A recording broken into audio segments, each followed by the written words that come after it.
Electrical energy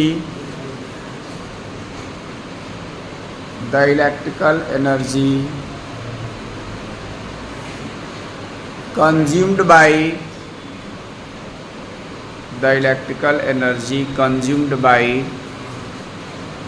any electrical or electronics appliance,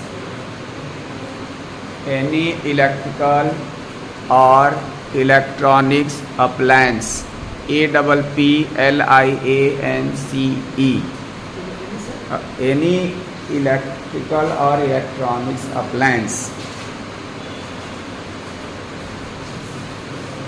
is 1000 watt in 1 hour. 1000 watt in 1 hour. Then it is called 1 kilowatt hour. Then it is called 1 kilowatt hour. Kilowatt hour को short form में KWH लिखते हैं. कहीं कहीं पे KW और H तीनों capital letters में होता है, और कहीं कहीं पे K स्मॉल में, W कैपिटल में और H फिर स्मॉल में दिया रहता है. तो उससे कोई ज़्यादा फर्क नहीं पड़ता है, लेकिन याद रखना. K for kilo. Kilo means 1000. Watt means the unit of the power, that is called joule per second. तो इलेक्ट्रिकल एनर्जी किसी भी इलेक्ट्रिकल या इलेक्ट्रॉनिक्स अप्लायंस द्वारा 1 आवर में 1000 कंज्यूम होती है, तो उसको 1 किलोवाट आवर कहते हैं. ठीक है. अब इसमें आता है ये जो है तुम्हारा 1 किलोवाट आवर, जिसको BOT, क्या नाम है, BOT यानी commercial unit of electric energy consumption का होता है. कमर्शियल यूनिट का मतलब जैसे ये बिजली का जो बिल आता है ना, तो तुम लोग पढ़ते हो कि 10 यूनिट आया, 100 यूनिट आया, 500 यूनिट आया, तो ये किलोवाट आवर जो होता है वही चीज़ होता है. किलोवाट आवर ही यूनिट कहलाता है. ठीक है. तो इसका जो कमर्शियल यूनिट होता है वो किलोवाट आवर ही होता है. इसमें एक लाइन लिख लो. The commercial unit of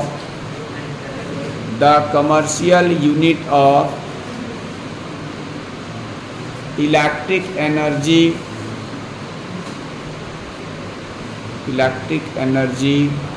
consumption लिख लोगे. The commercial unit of electric energy consumption is kilowatt hour.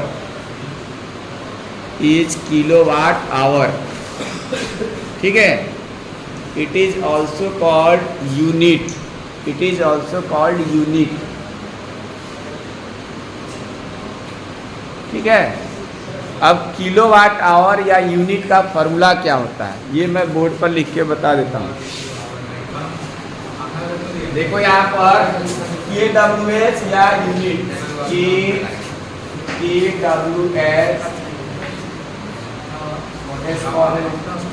या यूनिट नहीं है.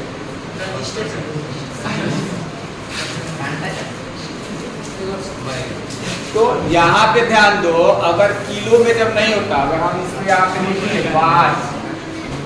वाट इंटू आवर और डिवाइडेड बाई 1000, ऐसे लिखते. ये तब लिखा जाता है जैसे बल्ब का वाटेज दिया है. मान लो ये जो बल्ब है, अगर ये 40 वाट का है, तो 40 यहाँ लिखेंगे इंटू आवर.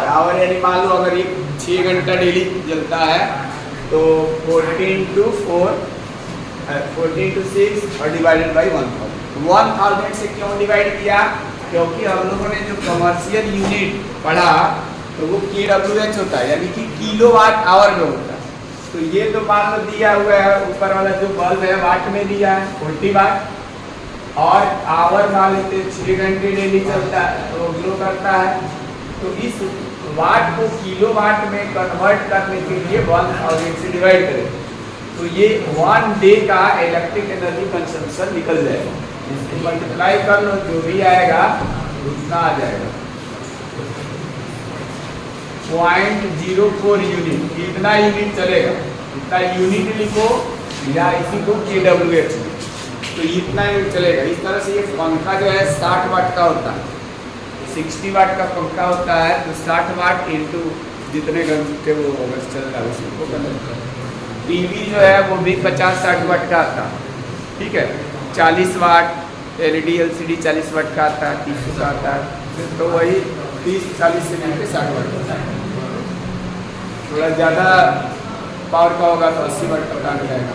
इलेक्ट्रिक आयरन 750 वाट, 500 वाट, 1000 वाट, वो भी जो करते हैं वो आता है 2-2000 वाट का।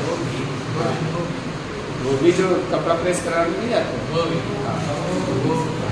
तो उनका जो है थोड़ा हेवी आयरन रखते हैं ना, ताकि घंटों चले और एक बार हीट हो जाए तो चलता है। तो 2-2000 वाट का होता है। हम लोग जो इलेक्ट्रिक हीटर यूज करते हैं 2000 वाट, 3000 वाट, 1000 वाट, मतलब इससे कम का नहीं होता है, ज़्यादा एनर्जी कंज्यूम करता है। ये गीजर है, ये भी ज़्यादा वाट का होता है, तो ये सब एनर्जी ज़्यादा कंज्यूम करता है। तो ये फॉर्मूला लिख लो, kilowatt hour equal to watt into hour upon 1000। अगर इस किलोवाट आवर निकालने के लिए बोला है तो ये फॉर्मूला यूज करेंगे, और नहीं तो अगर जैसे नंबर ऑफ यूनिट्स भी पूछ दिया क्वेश्चन में तो भी यही चीज, क्योंकि हमने लिखाया किलोवाट आवर कोई यूनिट का आ जाता, तो वहाँ भी यही चीज यूज करना है, ठीक है। समझ में आ रहा है ना। अभी हम क्वेश्चन इस टाइप का करा देंगे। और इसके अलावा किलोवाट, हाँ, नेक्स्ट एक क्वेश्चन आता है केवल 1 मार्क्स का पूछता है अगर ऑब्जेक्टिव में होता है तो, और नहीं तो अगर कन्वर्ट करने के लिए आ गया तो 2 या 3 मार्क्स में आता है।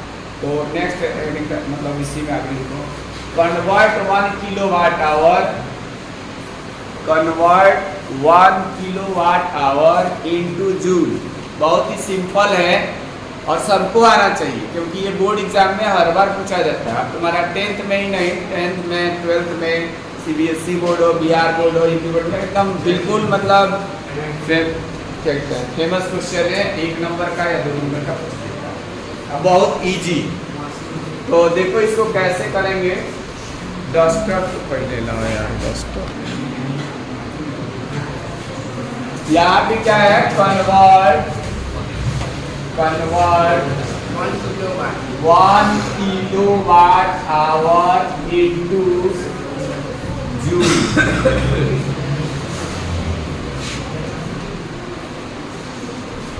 ये अब देखो बहुत इजी है, हम लोग क्या लिखेंगे 1 किलोवाट आवर, के स्मॉल लिख रहे हैं, W कैपिटल है, कभी कभार तीनों कैपिटल में आता है, उससे कोई यहाँ के का मतलब हमने क्या बताया था, किलो। किलो मतलब कितना, 1000। तो यहाँ पर 1000 लिख देना, ठीक है। इस बार सभी लोग इस तरह से पढ़ाई करना है, जिसको कुछ नहीं आता है उसको भी कि हाँ मतलब बढ़िया से करना है। क्यों नहीं आएगा उसके लिए हम लोग जो है, तुम लोग बताया ना 20 मिनट का टाइम अलग से रहेगा, तो वो अपना तुम खुद पूछो। मारना पीटना कोई इलाज नहीं है, तुमको प्रॉब्लम क्या है बताओ, 20 मिनट तुमको अलग से टाइम दिया जा रहा है, तो इसलिए ध्यान से समझो। तो 1000 ये हो गया। अब वाट का मतलब क्या बताया, जूल पर सेकेंड, तो यहाँ 1 जूल पर सेकेंड ये लिख देंगे। आवर तो मालूम है, आवर मतलब होता है 60 मिनट्स, और हम लोग को मालूम है कि फिजिक्स में जो टाइप का यूनिट होता है ना सेकेंड से, क्या होता है सेकेंड। तो ये इंटू 1 आवर लिखो, या हम डायरेक्टली कहते हैं 60 मिनट्स, फिर इंटू 60 करेंगे तो ये सेकेंड्स। अब ये जो है सेकेंड्स की पावर यहाँ 1 और यहाँ -1 बच जाएगा, ठीक है। तो अब बचेगा क्या, जूल बचेगा केवल, इसको मल्टीप्लाई करोगे 36 आ गया, और यहाँ पर 000 आइए कितना 2 ये है तो 5 आया। तो आप इसको 10 टू दी पावर 5 लिखेंगे, और जे ही बचा, जे यानी कि जूल बचा, तो यहाँ पे जूल लिखेंगे, ठीक है। इसको थोड़ा अगर जैसे जब भी 10 की पावर 3 हो जाता है ना, तो एक बोला जाता है ऑर्डर फॉर्म। कौन सा फॉर्म, ऑर्डर फॉर्म। तो ऑर्डर फॉर्म में ये होता है कि नंबर को डेसिमल पॉइंट से ठीक पहले केवल 1 डिजिट रखा जाता है। कितना डिजिट, 9th में पढ़ाया गया होगा मैथ में। ऑर्डर फॉर्म में डेसिमल पॉइंट से ठीक पहले केवल एक डिजिट रखा जाता है और वह डिजिट होता है 0 को छोड़ करके बाकी कितना डिजिट बचे 9 बचे, यानी 1 2 3 4 5 6 ऐसे करके 9 में से कोई भी डिजिट हो सकता है, 0 नहीं होना चाहिए। तो इसके लिए यहाँ पे 36 है, डेसिमल से ठीक पहले एक डिजिट होना चाहिए। तो अगर एक डिजिट लाना चाहते हैं, क्योंकि इसमें डेसिमल कहाँ पर है 36 के बाद है, तो ही नहीं लास्ट में होता है, तो 36 के बाद में, लेकिन यानी यहाँ पे है, तो यहाँ से इस यहाँ लाने के लिए एक डिजिट की जरूरत है, तो हम इसमें 10 से डिवाइड करेंगे, समझ में आ रहा है। और 10 से डिवाइड किया तो 10 से हमें क्या करना होगा, मल्टीप्लाई भी करना पड़ेगा। ये बात कई लोगों को समझ में नहीं आती, ये ऑर्डर फॉर्म में कैसे आएगा, तो वो उसका देख लिया करो कि तुमको पॉइंट इधर लेफ्ट में लाना है तो पहले डिवाइड फिर मल्टीप्लाई। अगर डेसिमल पॉइंट को जैसे मानो या 0.239 ऐसे लिखा है, अब डेसिमल पॉइंट को राइट साइड में शिफ्ट करना है तो पहले मल्टीप्लाई और then divide.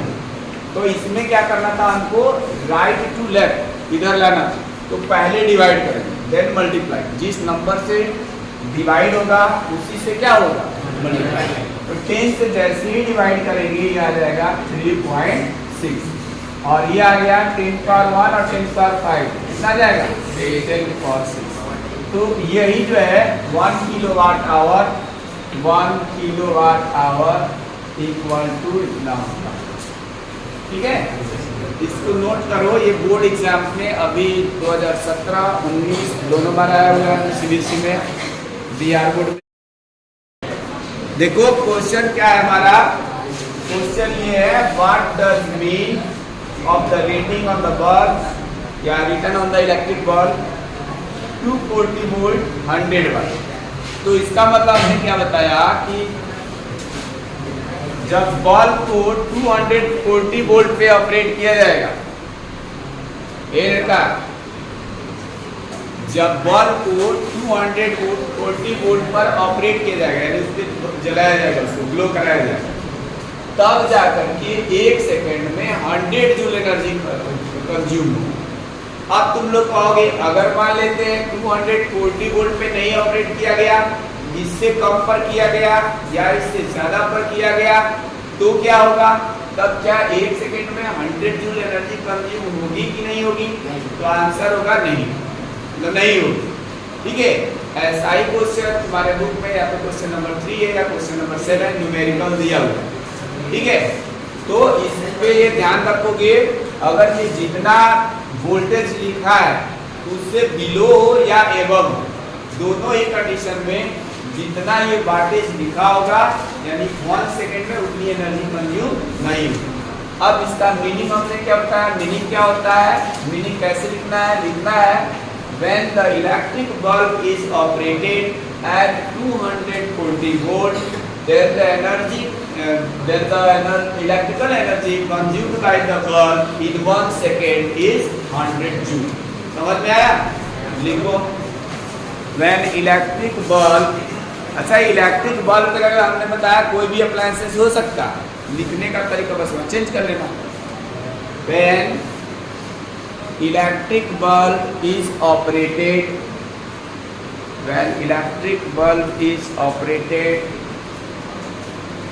at 240 volt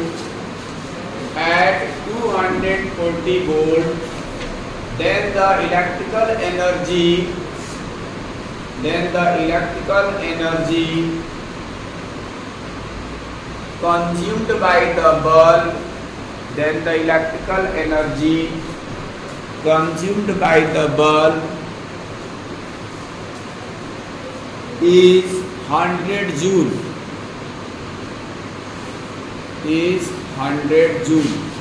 time लिखा है क्या मैंने, 1 सेकेंड पे नहीं लिखाया, ठीक है। तो वैसे भी 1 सेकेंड में ही लिखना पड़ेगा, अगर लिखना तो ऐड कर लो।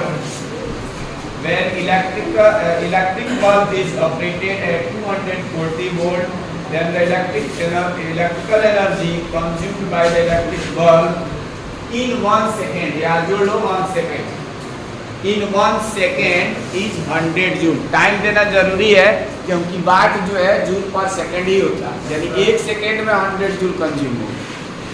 तो इन 1 सेकेंड में पैटर्न हो गया, लिख लिया। अब हम न्यूमेरिकल्स कराने जा रहे हैं, ठीक है। चैप्टर लगभग हो गया इसमें तो लोग तो इसमें करना क्या है, ये डिफरेंट याद लिख देता हूँ, डिफरेंट और डिफरेंट फॉर्म्स लिख सकते हैं या expression for the power in different forms, ऐसे लिखो different forms of electric power.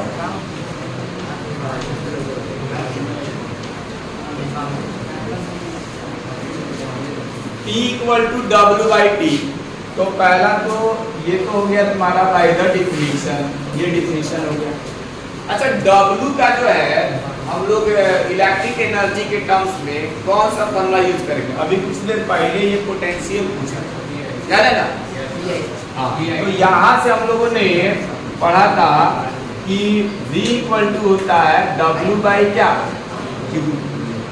Unit charge को इंफिनिटी से इलेक्ट्रिक फील्ड के किसी पॉइंट तक लाने में जितना वर्क डन करना पड़ता है उससे उस पॉइंट पर इलेक्ट्रिक पोटेंशियल गए।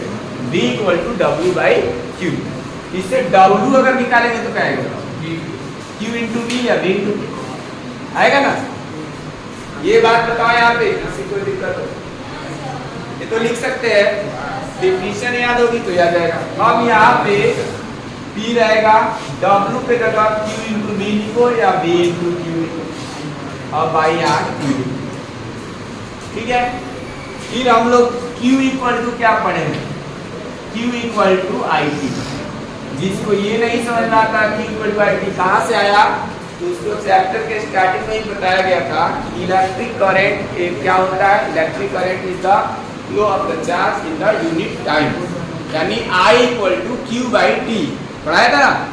I equal to Q by T, और उसी I से अगर हम लोग क्रॉस मल्टीप्लाई कर लेंगे तो यहाँ से Q इक्वल टू IT। तो इस Q के जगह यहाँ पे हम सब्स्टिट्यूट कर लेंगे IT और इंटू V अपॉन T। तो T से T कैंसिल हो जाएगा, तो I इंटू V या इसको V इंटू I लिख सकते हैं। तो P equal to V into I एक हमारे पास ये एक्सप्रेशन आ गया, ठीक है। एक फॉर्म हमारे पास ये बन गया, P इक्वल टू क्या चीज, V इंटू I। इसी तरीके से और देखते हैं, ये तो V और I के टर्म्स में आया। यदि मैं V के जगह IR लिखूं, V के जगह क्या लिखूं IR, तो I और R के टर्म्स में आ जाएगा। तो एक्सप्रेशन कभी पूछ दिया find the expression of the electric power in the form of V and I, तो ये काम करोगे, ठीक है। और उसके बाद यहाँ पे फिर लिखेंगे since V equal to IR, ये होता है देयरफॉर ये जो डेरिवेशन निकाला है P इक्वल टू VI, तो P तो रहेगा ही, V के जगह IR लिखेंगे और इंटू I, तो यहाँ इंटू I करेंगे। अब ये क्या आ गया बताओ, तो I स्क्वायर R, तो P equal to I square R, ये सेकेंड फॉर्म हो गया, ठीक है। यहाँ तक कोई दिक्कत? तो जब हमको अगर वही रेजिस्टेंस दिया हो और उसके बाद सीरीज में लगाना हो ना, तो पावर का फॉर्मूला ये यूज करना, क्योंकि सीरीज में करंट सेम होता है। सीरीज में क्या सेम होता है, करंट, सीरीज में जब जोड़ के देता है करंट सेम। उसके बाद लास्ट एक इसको क्या करते हैं, I को भी हम लोग किसमें कन्वर्ट करते हैं, केवल V के टर्म्स में, इसके टर्म्स में इसको भी चेंज कर देते हैं। क्या लिख सकते हैं बताओ, ये लिखेंगे since I equal to V by R, V equal to IR होता है ना ओम्स लॉ से, तो इससे V बाई R, तो यहाँ पे रखो P इक्वल। अब तुम्हारी इच्छा, मन करे तो इसमें रख दो या चाहे वहां भी रख सकते हो। तो ये P equal to V into I, तो V को मैं V ही लेने दिया और इस I के बदले V बाई क्या लिख दिया R, तो यहाँ से P की वैल्यू आ जाएगा V स्क्वायर बाई कितना R। बस ये तीन डिफरेंट फॉर्म आ गए। ये बोर्ड एग्जाम में 2-3 बार पूछा चुका है, 3 मार्क्स। ठीक है, तो इन तीनों को लिख लो, उसको तैयार